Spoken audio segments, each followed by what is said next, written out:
danh Giêsu, đến trước tôn danh Ngài. Vinh nhiều thấy ơn thương cho Chúa lắng lạy, cùng với tôn thánh tại Ngài. Đang cùng đến dâng tiếng cảm ơn Giêsu, đến trước tôn danh Ngài. Dâng lời hát cao khen vinh hiển Chúa vươn đây, cùng với tôn thánh tại Ngài.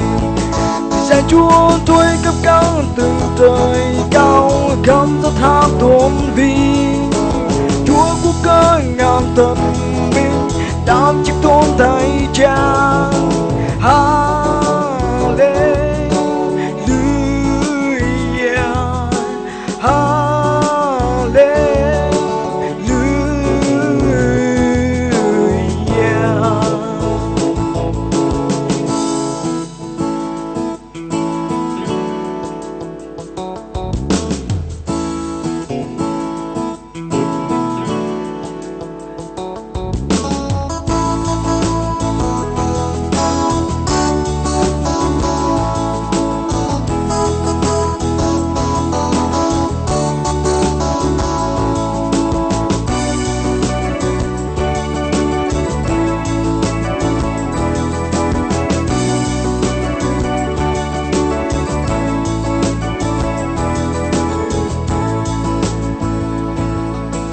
bên nằm lặng mới sẽ lưng rồi Giêsu,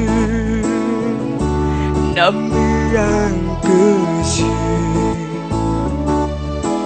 lịch trường đến đâu trong cả giang mơ nàng vẫn cặp cơ cứ cơ duyên bên vừa giờ nơi để phá đi cơ Giêsu ang anansin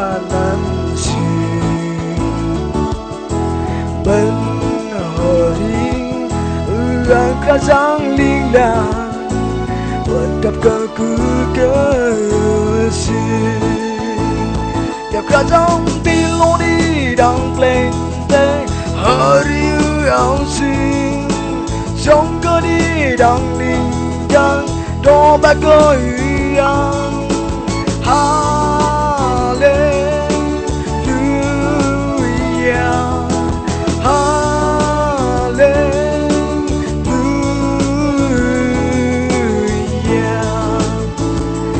cả trong tin lô đi đằng lên đây hơi như áng sư trong cơ đi đằng linh đang cho ba cơ ăn